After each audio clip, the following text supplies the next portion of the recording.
I would like to acknowledge the traditional custodians of the land on which this episode is being recorded and pay my respects to elders past, present and emerging.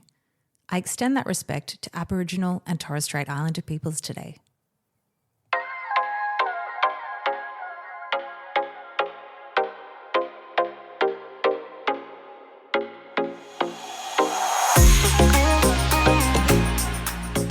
Welcome to Can I Get a Refill, the podcast that offers a nurturing and inspirational space for honest and open discussions around career aspirations, wealth creation, motherhood, healthy relationships with others and the self, as well as an emphasis on physical, mental, and spiritual well-being.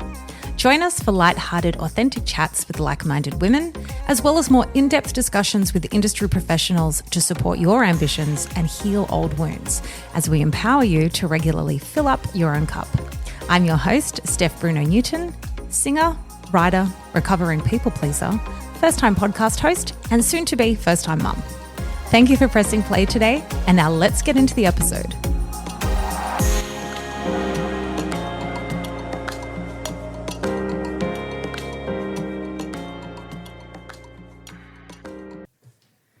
Hello and welcome back to the Can I Get a Refill podcast. It's your host, Steph Bruno-Newton. I'm here with my friend Harmony Tara again.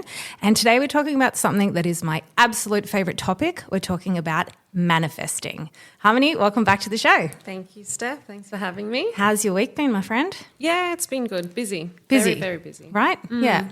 You've had some changes in business you were just telling me about. Yes, I have sold my Cronulla salon to my manager. So which is Whiplash. Whiplash, yes. Yep.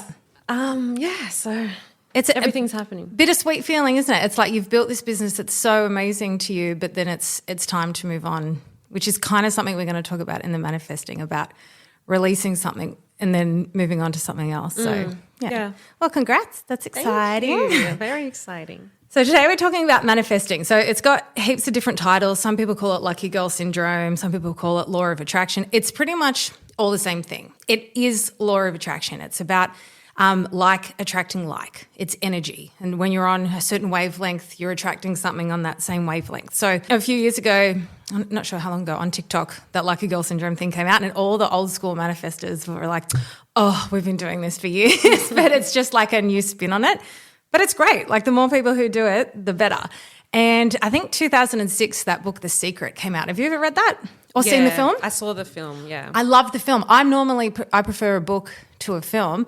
But Rhonda Byrne, who's an Australian, that was the first book she wrote, Australian author, she was a documentary filmmaker. So that's why she was able to make that documentary film. I tried to watch it last night on YouTube. It only had like 20 minutes of it. I can't find the full length anymore. But it's such a good film. I really love it. I think the film gets me more into it than the book because everyone's telling their personal stories and they're interviewing so many people. When that came out, there was a lot of criticism. Well, a lot of people who were already manifesting sort of criticised it in like, oh, it's so basic, or I think it's fantastic because when you're talking about a new topic to some people, if it's too complex, they're not going to get into it. And I thought it was like a really nice introduction to everyone. This is the law of attraction. If you think basics, so it got people involved in it. So I just think it's great. I love it. Yeah, it's awesome. Yeah. So what we'll do is we'll go through, we'll break it down into a few different steps. If I have the one note I give myself in the other episodes is that I talk too fast. So I feel like I'm going to talk way faster on this one because I have so much I want to say. It's absolutely my favourite topic. I could talk about it all day. So we'll break it down. If I feel like we're talking too long, we're going to split it into 2 episodes, okay? So make sure you come back for the next one. All right, number 1 tip, be clear about what you want. Don't just say, oh, you want to meet someone. I would recommend writing out a list of qualities of someone you want to meet, but I would also not recommend like physical attributes, like a lifestyle thing. Yeah, I want abs. Who doesn't? I used to know this girl. She was a really lovely girl. She was a manifestor. She gave me a citrine crystal once. And she had a very, very rigid idea of her ideal mate. And it was must not have tattoos. Like it was so specific. And I was like, oh, what if you meet a really nice guy who has a tat? And when I met Alan, he's got a tat on his arm and I've got like 6 or something, but he doesn't even love his tat. He wants to change it. But like I think when you're so specific like that, you could be cutting out. And she ended up going out with, and she ended up going out with someone who cheated on her. It was horrible. And I just saw her post a photo recently of her and her partner, and he's got tats all down his arms. And I was like, see? And he looks like a really nice guy. So I think, I wouldn't do the physical attributes. I'd write down, but be specific. So I actually found not long ago the list I wrote just before I met Alan, so like early 2015, and he matches everything because it was like someone calm who makes me feel grounded, someone who gets along with my family and friends, which I never really had before. Every single thing I wrote, he ticked. So that's manifesting. Yeah. Do you know what I mean? Like I had a very specific list of someone who I thought would suit my life, wrote it down, thought about it, pictured it, and it came to fruition. Same with money. So many people, I've done this heaps, like I wish I had more money, or don't just say I want to be rich. The universe doesn't know what rich is to you. Rich could be $1 in your bank account. So I think be really specific with the dollar amount, but like write out. So in The Secret, they talk about that. If you want to travel every year or have a yacht, do you know how much that costs? Like figure out how much it costs, write it down, write your total amount on the bottom of the page, either yearly or what you need for retirement. And that's the amount of money that you want to picture to manifest. Put a number on it. I think so. Yeah. Be specific, but we'll get to the next point where you have to be a bit flexible as well. Jim Carrey, this is brought up a lot in manifesting years ago. He was really poor. I think he was a comedian as well on the comedy circuit, and he wanted to be an actor. And he used to go to a lot of auditions and stuff, but he wrote a $10 million check to himself. And whatever his first film was, not that long later, like maybe a couple of years or something, I think it was Dumb and Dumber, he was paid $10 million. Really? And when I heard that years ago, I wrote a $10 million check to myself. But it didn't resonate with me because it felt a bit unrealistic, the 10 million. So not too long ago, I changed it to 100,000, and that's the amount I look at because that to me feels really achievable. That can be my first stepping stone. Yeah. So, well, actually, years ago, I won $10,000 on the Today Show competition. You know, when you Did you? It was. I can tell you the date. It was the 13th of March, 2015, because it was a Friday the 13th. So now I love Friday the 13th. And it was one of those things where you text in your number and you have to just answer in 3 rings and say, I wake up for today. So I would always be shy, hoping they wouldn't ring when I was on the train. But I was at my desk at work and I was about to go out into the warehouse and I was like, I never have pockets. So I always put my phone in my boob, in the left thing because my left boob's smaller. And I go, let me just put my phone in my boob in case they ring. 2 minutes later they rang and I won 10 grand. Oh my gosh. Well, the phone call before me, they used to do 2 phone calls in a day, and the phone call before me was 70 grand. And if she didn't answer, I would have won 80 grand. Wow. But I don't focus on that because I'll tell you why. This is before I met Alan and before I had any financial literacy. I would have blown it. I was not destined to get that amount of money then. 3 days later, I was filming a music video for my song called Your Kingdom. Have a look on YouTube. And it was 5 grand for the music video, 3,850 for the A&R department to promote it, and then I had some props. I needed $10,000. I didn't know where that $10,000 was coming from. I was just like, I guess I'll put it on my mum's credit card and pay her off, like bit by bit. I didn't stress about it. And then 3 days later, I won. 3 days before the shoot, I won $10,000, and the check was in my hand like a week later. I had a very specific purpose. I had a very specific amount that I needed, but I had a really specific purpose and something really good that I was passionate about that I wanted to do with that money. It's supply and demand. If you need that amount of money for something really important to you, the universe provides. So, I mean, that's amazing that happened. Do you know what I mean? But that felt realistic, the 10,000. And so now my stepping stone is the 100,000. Yes. Once I get the 100,000, I'll up it to $1 million, and then I'll start working on things. But for me to manifest 10 million now, it feels unrealistic. And I think if you're not on that energetic match, it's going to be harder to manifest. So I like to do stepping stones with manifesting. Like I'll manifest this. When I get there, I'll do something else. Yeah. Well, it's just like any process. You have to do the steps for everything. Hey? Yeah. Yeah. So, I actually didn't mention in the beginning. So I feel like I've been manifesting since I was a kid, but I just didn't call it that. Yes. You know, like I used to call it's called so many different things. I just used to say I was magical, and my best friend's always like, you're so magical, because I'll mention something and then it'll come up or something will happen, or I'll mention a person and then they pop up. So I just think it's like speaking things into existence, but I didn't know the term manifesting until recently. But I did that as a kid. I had my very favourite school teacher was Mr. Frost in year 4, and he was giving out like a $35 gift voucher to a bookstore. This is in like 93, I think. And so I was 10. And he's like, everyone write your name, put it on a piece of paper and put it in this basket. And I was staring at my piece of paper and I'm like, you are picking that piece of paper. And I was watching his hand and willing it to pick it. And of course I got it. Like, he pulled my name out. I mean, I folded mine a bit different too, so I could see it differently. And my mum took me to this Carring Bar bookstore and I bought this book I'd wanted so badly. It was called The Jolly Christmas Postman, and they still have that book, and it was like pop up and all that. But that's when I started realising, I could make things happen with my mind. Like, I really when you believe it, yeah. I always believed that as a kid. Like, I truly believed if I wanted something bad enough and like pictured it, it was going to happen. So, yeah, that's my... Well, have you heard the saying, religious people call it praying and witches call it spells and spiritual people call it... It's all the same manifesting. thing. Yeah, it's no one's debating its existence. They're just the label. Yes, I kind of feel like that with all religions. I mean, no one religious come at me, please. But like, I feel like we're all praying to the same entity. We just have a different label on it. If I grew up in that country, I might call it Allah or, or Buddha or whatever. It's a matter of language, not a matter of I think like so. a different I think thing there's something protecting me, and there's someone I talk to all the time. Like, it's hard to know what to label it, but I feel guided. I feel protected. It's the same process with everything. Like, you're putting an intention out there, expecting it to happen, and then it happens. Yeah. So. Well, that's the thing. A lot of people will think manifesting is woo-woo. It's actually not. There's actually science-based behind it, that energy, is measured and like attracts like. It's actually like scientific. And then religious people might think, it's anti-religious. Jesus manifested. He talked about it all the time. He was like the ultimate manifester because he would say things and then they would happen. So I actually think everyone does. They just have a different label on it. And all the bad shit that happens to you, you've manifested that too, because wherever your focus goes is whatever you believe that's going to happen is going to happen. Like your thoughts now are dictating your future. So wherever you and I are sitting now in our life, that's from something we pictured in the past. You know what I mean? So... yeah, so much to talk about. Okay, number 2.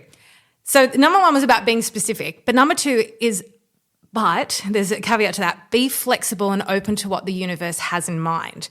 So the universe always knows better, and sometimes it'll send you something slightly different. I like to end my affirmations, we'll get into affirmations, by saying this or something better. My screensaver is my ultimate dream house, so just not too far from here. I love it. And it feels realistic to me. I truly believe I'll be in that home one day, but if not that or something better. So I think, like I was saying with a friend, having that very specific idea of a guy, I think if you cling to something, you're putting out an air of desperation as well, or you're being really rigid. And I think the universe, it's a co-creating with the universe. It's not your specific list. You're co-creating with the universe. If the universe thinks that's not the best option for you, they might send you something slightly different. There's a podcaster I listen to. Her name's Francesca Amber. The podcast is called Law of Attraction Changed My Life. She's awesome. I'm going to mention my favourite podcast that mentioned manifesting in the end, but she's really really British and really she's not polished. She's just the girl next door. What you see is what you get. And people love, she F-bombs every episode. She's awesome. Real. Yeah, and she just started it in lockdown, I think, and now she's hugely successful and she's manifested her dream home. And she's actually quite clever because she was pregnant with twins and was told they were boys, and she's like, nope, I'm not having a boy. Kept buying pink clothes and picturing girls, and then the next scan they're like, no, sorry, it's girls. I think she changed the gender of her kids. She's a very good manifester. But she manifested a very specific man, had a picture of him on her vision board, somehow I can't remember the story if he was slightly famous or something, but she's manifested the exact person. I don't know if they got married, but they had her first daughters with him. He ended up being gay. They're not together anymore. Yes. So she was so specific, but the universe was like, all right, fine. If that's what you want, I'll give it to you. But I know it's not right for you. Yeah. So she's single now, and she's I feel like she's the opposite of me. She struggles in finding the right partner, but she easily manifests money. And I'm going to get to, in the end, easily manifested in the end the right partner because I just knew he was coming. I just believed. But with money, I'm a bit stuck still. I'll go get on a roll and I'll get a bit stuck. So yeah, so she's a bit rigid and she realizes that's her blockages. She's got to do it. But see how you can't tell the universe. You can request. The universe always knows better. So be a bit flexible. That actually reminds me when Alan and I were first moving in together years ago. I went for inspections for apartments, and this was like 8 or 9 years ago, and it was hard back then, like 30 other couples. And I'd like to go in and like schmooze them and, you know, and I'd on 2 apartments, but one I really wanted, I got down to us and an older lady. If I was owning a property, I probably would want an older lady tenant too because it's like less damage, you know, less parties. She ended up getting it. I ran home, threw myself on my bed stomach first and cried like Veruca Salt in Willy Wonka like a spoiled brat. I wanted that house. Do you know that place? You had to have walked through my bedroom to use the only toilet. So I have people stay over on the couch. They would have had to have walked through my bedroom. That was not my place. I ended up getting this place which was way better, slightly cheaper. I have the ultimate landlords. This has been like a very affordable price for 8 or 9 years. They are such kind people who text me personally if I need to. That's what's meant for you. That was what was meant for me. So since that day, I'm like, it's okay. This is something better. And I say that to Alan. He's really, really good, but sometimes just occasionally he'll get upset if something doesn't go his way in work. And I'm like, that's your blessing. That's the universe going, that's not the right option for you. So we're going to, it's always, I'm always right with that. The things that he thought he wanted to happen would have not been the right choice and something better comes along. I'm like, see? So it's trust and faith that what's meant for you. I think if you want something bad enough to, it's actually already yours. Yeah. It's really just finding that little path to it. Yeah, it's like there's a formula, hey? Yeah, I think so. It's reality, whether you believe that or not. If it is, if you believe that, then that is your reality, whether it's good or bad. Yeah, and I think it's a timing thing. I think that's where people, so when they go to psychics and I love psychics. I have a great one I go to, but I don't ask when anymore. Like when she told me about Alan down to a T, to his tattoo, to his personality, to everything, the size of his arms, like everything. And she said, in the next year. I met him 5 years later. So I no longer say when because I don't think they might not know specifically, but I also think you're rushing something that, you know, might have a few different things to happen before it gets to you. So it's patience. Yeah. It's trust and faith that the universe will provide, and then it's patience in when the timing's right. Maybe you've got to learn some stuff along the way before it gets to you. Yeah. Number 3, this is the most important one, being an energetic match. You are never going to attract something good in your life when you're in a shit feral mood, in a shit job, in a shit relationship. You need to do a spring clean of your whole life before you can manifest successfully. That is absolutely what has happened in my life. So I couldn't say that more. Or you can manifest that shitness. Yeah. When you're feeling that shitness. You attract all of that. You know when you wake up in the morning and you stub your toe? Yeah. The whole day fucks up. Yeah. Then there's traffic, road rage, something goes wrong. Yeah. You're creating that energy from the beginning and then you're rolling with it. Yeah, so snowballing it. Yes. So getting on an energetic match of what you want, I think is essential. How do you get on an energetic match? I think always start with gratitude. So people roll their eyes, gratitude. It is the easiest and quickest way to get on an energetic match. When you practice gratitude, you switch, from a desperation point of view of wanting to having. Like, I already have this.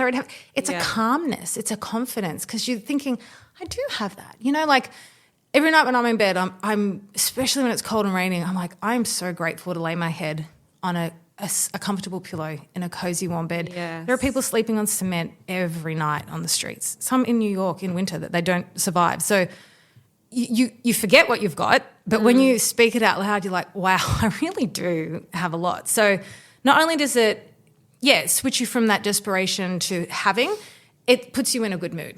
I also have this theory whenever you ask anyone how they met, a couple, even if they don't get along now, their faces change and their energy changes because they're remembering that everyone loves falling in love. It's a great feeling. And when you reminisce, your energy changes, their face lights up, their posture changes, they're remembering that time, you know? So it's the same thing. You're switching gears into a place of gratitude because you're focusing on really happy things or what you already have. So and attracting that as well. Yeah.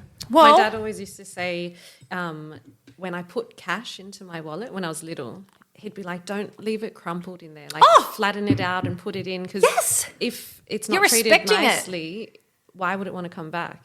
I completely agree with that. And actually, I didn't write this note down, but that reminds me of another one, that when you see like a coin on the ground, I used to say, I'm not bending down for anything less than 50 cents. Now I'll see 5 cents on the train and I'm like, you know, when I say to myself, what does Louise Hay say?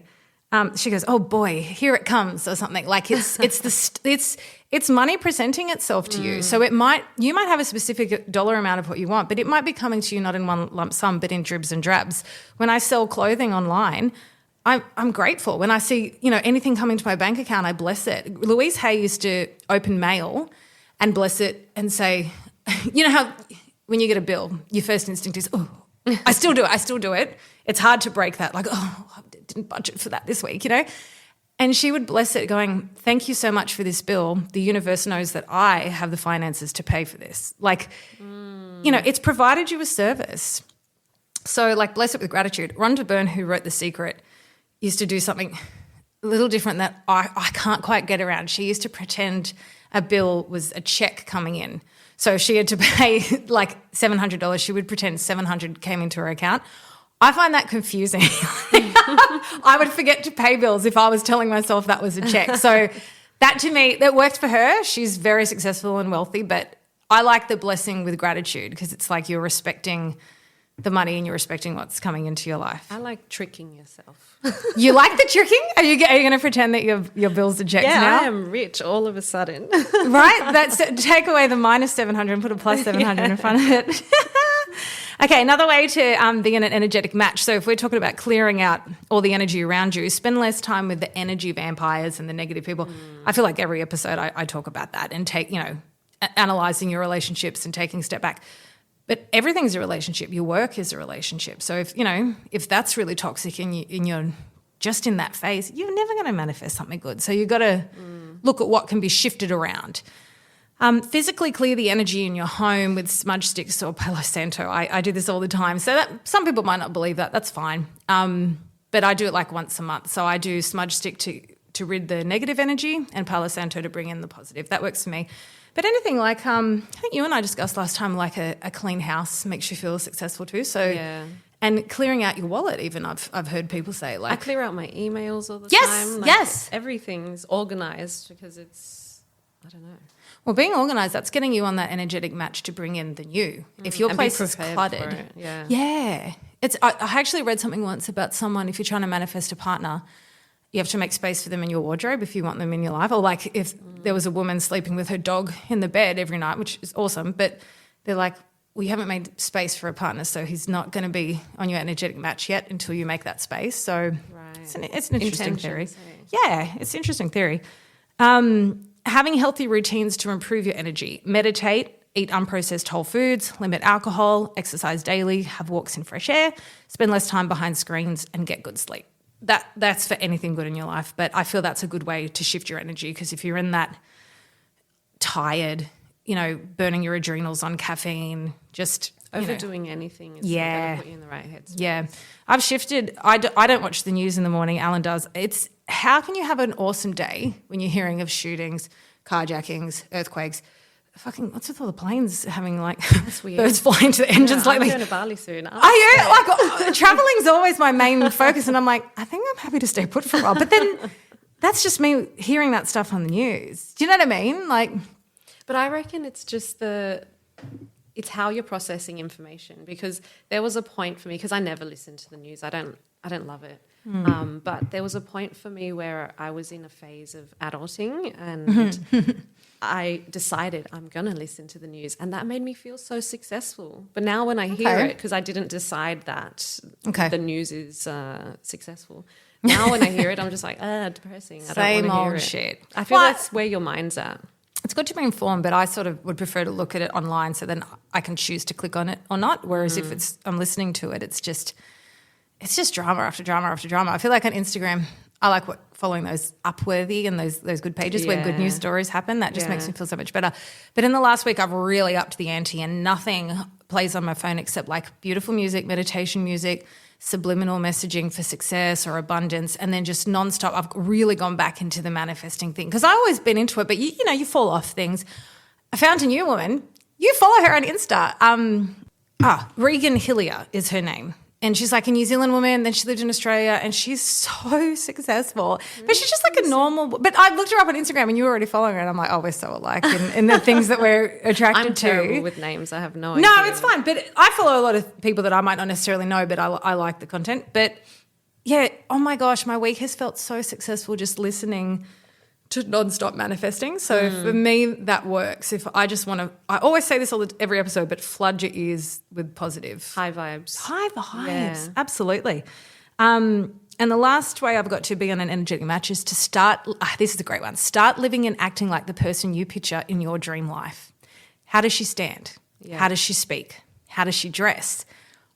Oh man, this really changes the game. Years ago, I had a break from singing, and then I went back in. I've mentioned it before. I was in an unhealthy relationship, but I wanted to get back into singing, so I went to this singing school. It's called Sevcon in Blakehurst. And had this awesome teacher, Connie, and her husband was there. He was running it as well. And he's like, I had no confidence, and I would come in the daggiest, like, active gear or just, like, trackies, which is fine. Like, hey, pregnant, that's all I wear. But, would do, like, sort of fake performances in the class. And he's like, why don't you start dressing like the superstar you believe you are? It really changed something for me when I started putting more effort into my outfits. I'm not trying to say this is a shallow, trivial way, but I dressed like the Steph I pictured on stage and my singing changed, or like holding yourself in a certain posture. Or there's a lot of successful things I listen to. There's a Hypnosis for Success by Paul McKenna, and he goes, think of someone you find really successful. So I always used to picture Lady Gaga, or I used to picture Bradley Cooper, but he's a bit odd now. But there's people that speak with so much confidence, and they go, how do they speak? And so I used to try and emulate that. And so I think it is a bit of a fake it till you make it. You might not feel it just yet, but if you're changing, how the body, they say, doesn't recognize the difference between a fake life or a real life. So I think it's, if you're changing those things in your body, the energy is going to shift. You know how people low on confidence or low on luck or low on finances, they don't stand up with a peacock chest. They have stooped shoulders. And I used to have this boss that was big wealth, like Mossman, massive family wealth, business wealth. And the way he walked in, I'm like, he just walks rich. You know what I mean? Yeah. Like, he had a walk. I'm like, you've never known poverty one single day in your life. But who's to say I can't trick my body into that and start walking like that on my mediocre salary until I get to where I want to be? Well, it's not even tricking. It's like just being. If you're manifesting going to a wedding or something, you're going to dress in wedding attire. Yes. You're not going to go in trackies. It's a good example. Yeah, absolutely. Just make it real. Yeah. It's not fake. Yeah, so if I picture, I'll get to visualization. I do it a lot. When I picture myself, I'm always dressed nice. I never picture Steph in trackies in my future image. Do you know what I mean? Because she's not on that level. She's elevated. Okay, number 4, affirmations. Can't stress these enough. I don't care if you don't believe in them, start doing them.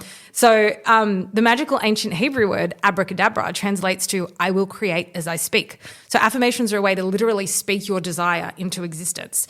So you can say them out loud, write them down on paper. I say them, I think I've said this, I say them out loud on my walks, and because you got your headphones in, people think you're just on the phone. So I'll be like, I am wealthy and abundant. I am a successful singer. I'm a successful writer.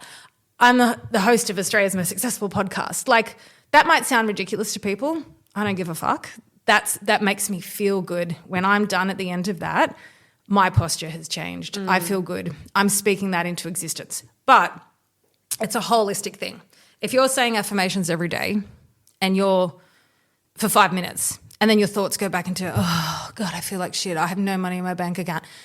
It's a holistic approach. You've got to carry that through. So if you're not on an energetic match, or if you're not believing them.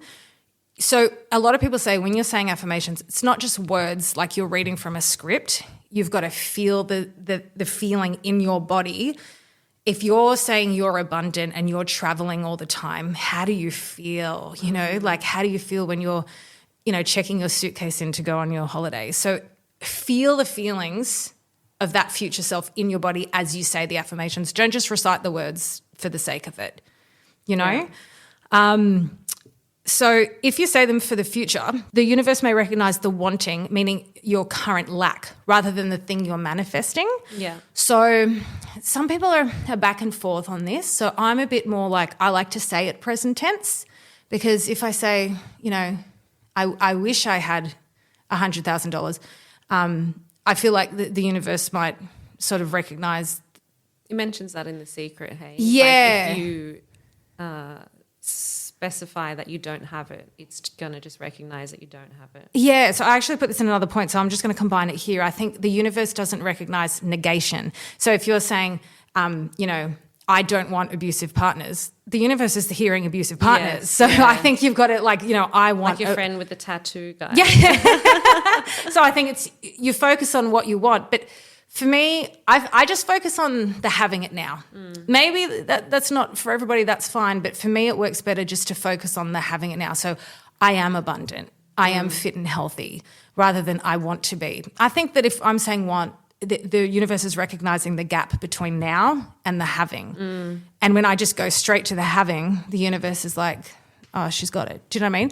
So it's the same as, it doesn't recognize negation. So if you're constantly talking about what you don't want, I don't want bills, the universe recognizes you talking about, and they're like, this bitch loves bills. I'm sending her more bills. So like, she's always talking right. about it. So, and I fall off track, and then I talk about bills, and then I'm like, I am in scarcity mode. I'm in lack mode, and I bring myself back, which is what I was talking about with the finances. Sometimes I'll do really well.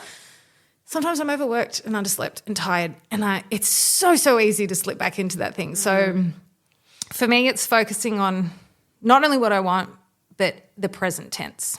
So that works for me. That's my recommendation, but some people sort of differ with that. Number 5 is the most important for me, visualization, because a lot of people are very visual more than the words. I was actually training someone at work yesterday, and she's like, oh, I need to see it or do it. I'm like, I'm exactly the same. Like if someone's explaining something to me, I'm like, no. The audio thing is sort of in one ear and out the other. I need to see it. So when I'm finished saying those affirmations out loud, then I do my visualizing. So it's like if I do the Esplanade walk, the whole walk to that Baston Flinders lookout, I'm saying affirmations. The whole walk back, I'm picturing visualizations. So, and I mean down to a T. This is what they talked about in The Secret. I picture myself driving my dream car. Not that I actually don't care about cars too much, but it goes with the image of future Steph. So I do it. And then I will picture, and not only picture, but feel my hand wrapping around that steering wheel like I'm in it right now. Actually, not long ago at the Cronulla Markets, they had that dream car there, and Alan's like, get in it. And he took a photo of me in it. So that's on my vision board because it was easier for me to picture and manifest something if I've been on the inside rather than looking at it from a distance. Yes. So I know what my hand feels like around that steering wheel now. So that's so much easier for me to manifest. And then I picture myself driving into the driveway of my dream home, which is my screensaver. And then when I open the door, I can smell the food that Alan's cooking because, yes, he continues to cook in my future life. He loves it. He's good at it. I hear the voices of my kids running up to, I feel my feet walking on the beautiful herringbone wood floors, and I look down and I picture the outfit I'm wearing. So you cannot not be in a good mood at the end of that visualization, and it takes a few minutes and very limited effort, but I've put myself in that. So this is my theory. You're creating a roadmap. When you picture something, elite athletes do this all the time. Their coaches will tell them to picture winning it. Picture, hitting, I don't know sports for real, hitting that winning shot or like, do you know what I mean? I like tennis and footy. So like you picture yourself holding up that trophy. You picture that feeling. If you're doing that every day, you're creating a roadmap like muscle memory so that when you get there, this feels familiar. Yeah, like I know this space. I've seen it 1,000 times in my head. I think the reason people find something like me with a $10 million check, people struggle to manifest because something feels so unrealistic. Out of place. Yes. Yeah. And it feels unrealistic because you haven't been there before. Like it's easy to picture something in the past because you've lived it. Something in the future, that feels harder and less authentic because you haven't been there yet. Yeah. So I think you're creating a roadmap of muscle memory by picturing it over and over again. So your body's like, I now know what I have to do to get to that thing. So it works for athletes. So yeah, another great way for visualization, if you're not good at creating the image in your mind, is the vision boards. So I have more of a vision book and I like to look at it before bed because I have so many pictures I couldn't fit it on there. I'm a dinosaur. I like to print things out and see them. But a lot of people do, you know, the Pinterest boards or like create something on Canva. Yeah. So you've got one? Pinterest, yeah. I've got like a million different Is it like stuff you want for your future? Yeah, every other mood I get, like house stuff Yes. or renovation stuff or outfits. But don't you feel good? It's a complete mood board because it's like you always feel good when you look at them, you know? You're fully in that vibe as well. You are in that vibe. There was a gentleman, was it Jack Canfield? I can't remember. There was a few guys on The Secret and one of them it was a different guy. He put a picture of a house on his vision board. Years later, it was in the garage. His son pulled it out. He was living in the exact house he put on his vision board. Oh my God. That's crazy. Like, I think... He didn't realise? No, because it could have just been like you go through a magazine and take images of that looks like a nice house. And it was years later, like he was in it. Gosh. But that's amazing. Like, I just think it's easier. For me, I'm really visual, so it's easier to get there when you've got that picture. So, okay, language is also really important. So, for instance, you're in a relationship with money. You're in a relationship with yourself. How do you talk about money or how do you talk about yourself? So picture if you had I know how some people talk about money, like, oh, it's never enough. Picture if that was your partner and they came home and you were like, you are never enough. I never feel like I have enough from you. I'm never satisfied. How healthy would that relationship be? Toxic. Yeah. Good word. It would be toxic. And I think, you know, like money's a really emotional. Sex, money and politics are those topics where people get very emotional and very personal. So people who think that money is not emotional, it is to some people. So how are you talking about it? And the thing about money is that it's actually just an energy source. You know, like it is not going to run out. There is plenty of it for everyone. If someone has a particular amount of money, it's not like a pie with certain, you know, servings of it. It doesn't mean that there's less for you. There is always enough. Louise Hay used to talk about picturing it like, she goes, picture it like a bucket, or, you know, some people might picture like an ocean and you've got like this funnel to you and money is that water and it's just flowing. Like it's endless. If you pictured money like water in the ocean, you would never think it's going to dry up. There's always enough. So very specific around the language. So sometimes I fall off, but I definitely changed my language a little while ago, which helped my finances. I never say I'm broke anymore. I don't say I can't afford that. So if someone asks me to do something that I can't afford in that, you know, pay week, I'll say that's not in my budget just yet, but I can do it then. You know what I mean? So like I'm shifting it around. I'm shifting the language. Language is really important. Yeah, and it's you're painting a picture of how you see money. And when you're talking about it negatively, if you're talking about yourself negatively, if you're talking about, you know, like certain relationships, like I'll never find a partner, the universe is listening to you all the time and they're like, okay, if that's what you want, you'll never find a partner. So you're telling us. Yes, you're co-creating. So language is super important. How are you speaking about it? And then that's how affirmations can help. Affirmations can help change that language. If you're constantly saying every day, I'm abundant, I am a magnet for wealth and abundance.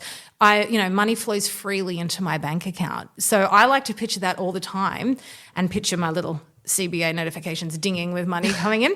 When I got that 10 grand from the Today Show, I took a screenshot of my bank account because I'm like, I want to always picture it with 10 grand sitting in there. That money's always there. So be very, very careful of your language. We still have more than half to go, so I think we're going to wrap that up for now. I want you to come back to the next episode. Harmony and I are going to finish all our tips for manifesting. We'll see you in the next episode.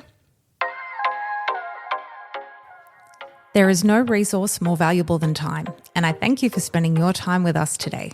Your voice is so important to us, and we would love to hear which topics you would like discussed in future episodes. Please reach out via Instagram at Can I Get a Refill podcast or in our private Facebook group to let us know. If you enjoyed this or previous episodes, we would be so grateful if you could please subscribe, rate, and review to help our voices continue to be heard. Catch you in the next episode.